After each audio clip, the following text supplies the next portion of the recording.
నేటి మన దేవాలయం కార్యక్రమంలో భాగంగా లోక కళ్యాణార్థమై దశ అవతారాలలో తాను అరుదించి సమస్త విశ్వాన్ని తన దివ్య దృష్టితో కొనసాగిస్తోన్న అపర ప్రేమామృత కరుణా సాగరుడు, సర్వగుణ సుగుణైక సుందరుడు, కోటి సూర్యుల ప్రకాశితుడుగా నిత్యం వర్ధిల్లుతోన్న దశావతారధారి అంశయై ఈదూరులో వెలిసిన శ్రీ కోదండరాముని లీలామృత విశేషాలను దర్శించి ఆనందించబోతున్నాం. భుక్తి విముక్తుల ప్రసాదితుడు ఈదూరులో వెలిసిన శ్రీ కోదండరాము. అత్యంత వేగంగా అభివృద్ధి చెందిన సీతారాముని మందిరం ఇక్కడి అద్భుతాలకు శ్రీరాముడే ప్రత్యక్ష సాక్ష్యం.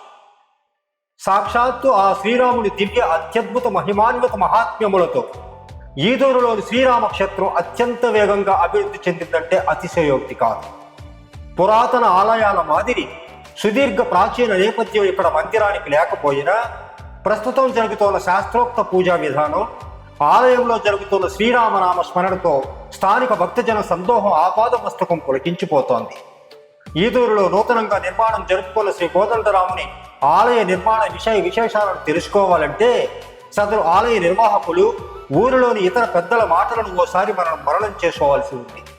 1912వ సంవత్సర ప్రాంతంలో త్రేతాయుగం నాటి రామభక్తురాలైన శబరుకు సమానురాలుగా ఈదూరులోని రాపర్ల లక్ష్మమ్మ ఇక్కడ నూతన ఆలయాన్ని నిర్మించిన ప్రాంతంలో తన భర్త రాపర్ల పిచ్చయ్య నాయుడితో కలిసి శ్రీరాములు వారి పట్టాభిషేకం పటంతో భజనలు ప్రారంభించిందట.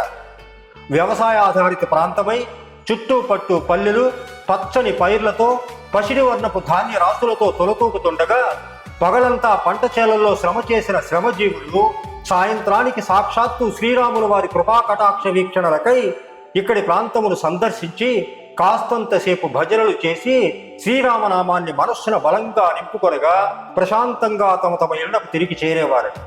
ఇలా ప్రతిరోజు స్వామివారి గాఢామృత పానములకు అలవాటు పడిన భక్తులు నిస్వార్థ మనస్సుతో నిశ్చలమైన భక్తితో శ్రీమతి రాపర్ల లక్ష్మమ్మ పిచ్చయ్య నాయుడుల సమక్షంలో అఖిలాండ కోటి బ్రహ్మాండ నాయకుడైన శ్రీరామచంద్రులకు మందిరము నిర్మించదలంచి అనుకున్నదే తడవుగా స్వామివారికి రామ మందిరాన్ని నిర్మించి పుణ్యజీవులుగా మారి తరించినారట. అలా దినక్రమాభివృద్ధిగా అభివృద్ధి చెందిన మందిరంలో సుమారు 80 సంవత్సరముల క్రితం ఎవరు తెచ్చారో ఎప్పుడు పెట్టారో తెలియని శ్రీరామచంద్రుడు, సీతమ్మ, లక్ష్మణుడు, శ్రీ ఆంజనేయ స్వామి వార్ల పంచలోహ విగ్రహాలు చేరడం, స్వామి అమ్మవార్ల మూర్తులను దర్శించిన భక్తులకు కోరిందే తడువుగా తమ కోరికలు సంపూర్ణంగా నెరవేరుతుండటంతో ఇక్కడి ప్రాంతం స్వామివారి భక్తులకు ఆలంబముగా మారి ఆపై ఆధ్యాత్మిక కేంద్రంగా మారిపోయిందట. తదనంతరం మందిరమునకు వంశపారంపర్య ధర్మకర్తగా ఉన్న రావి రామచంద్రయ్య నాయుడు సమక్షంలో మందిరంలోని మూర్తులకు నిత్య ధూపదీప నైవేద్యములు, పూజాధికాలు ఊపందుకొనగా ఈ ప్రాంతం పుణ్యప్రాంతమై నూతన ఆలయ నిర్మాణానికి అనువైన స్థానం అవడంతో ఆనాటి పెద్దల పుణ్యఫలంగా సాక్షాత్తు శ్రీరామచంద్రమూర్తి స్థానికుల మధ్యలో నుంచి ఆనతినీయగా స్వామివారి భక్తుల సంపూర్ణ సహాయ సహకారములతో నేడు మనం దర్శిస్తున్న శ్రీ కోదండరాముని సుప్రసిద్ధ ఆలయ నిర్మాణం జరుపుకోవడం విశేషం. రావి మోహన చౌదరి సమక్షంలో 11 మంది సభ్యులతో ఏర్పడిన కమిటీ నూతన ఆలయ నిర్మాణాన్ని పర్యవేక్షించగా దేవుని కళ్యాణానికి అందరూ పెద్దలే అన్న సందంగా ఆలయ నిర్మాణానికి స్వామివారి భక్తులంతా సహకరించి నూతన ఆలయాన్ని నయన రమణీయంగా తీర్చిదిద్దారు. సోదర రాష్ట్రమైన తమిళనాడులోని మహాబలిపురం నుంచి తీసుకువచ్చిన సీతమ్మ వారి సమేత శ్రీరామచంద్రుడు, శ్రీ లక్ష్మణ స్వామి, శ్రీ అభయాంజనేయ స్వామి వార్ల విగ్రహాలను ప్రతిష్ఠించిన నిర్వాహకులు తమ జన్మలను చరితార్థం చేసుకున్నారు.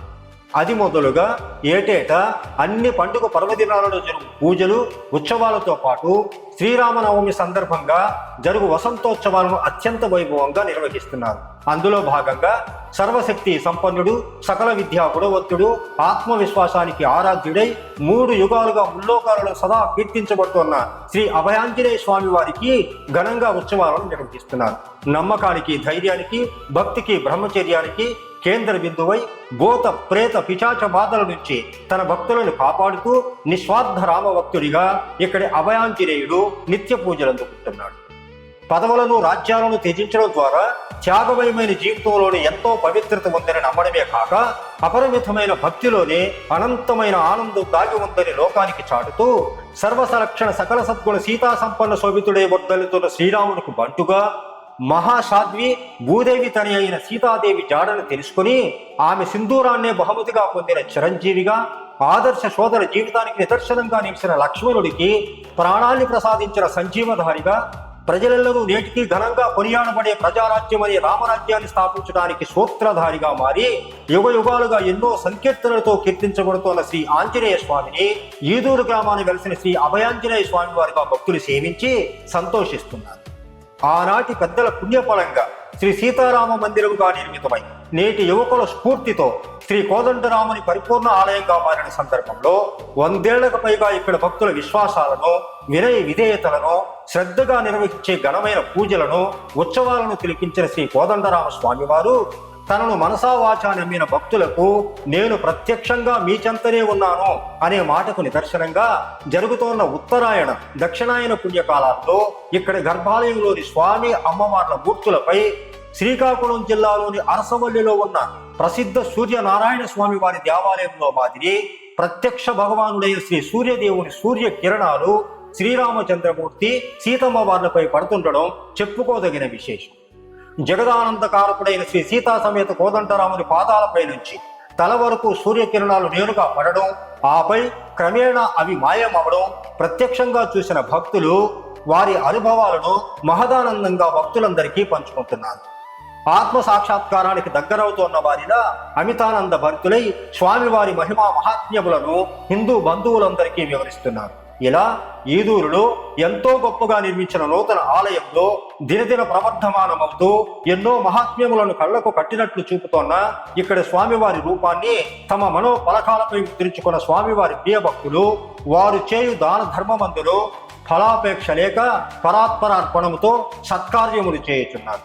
సాక్షాత్తు శ్రీహరి అయిన శ్రీ కోదండరాముని విడువక నిరంతర భక్తి సంకీర్తనలతో భజించి కీర్తిస్తూ భుక్తి విముక్తుల ప్రసాదితుడుగా పేరుగాంచిన ఇక్కడ స్వామిని తమ మనస్సునందు శాశ్వతంగా నిలుపుకొనగా ఇహమందున పుత్ర మిత్ర కళత్ర బాంధవ్య పరివారాది సమేతులై ధనకనక వస్తువాహన సమృద్ధితో పాటు అష్టైశ్వర్యాలను, భోగభాగ్యాలను పొంది తరిస్తున్నారు.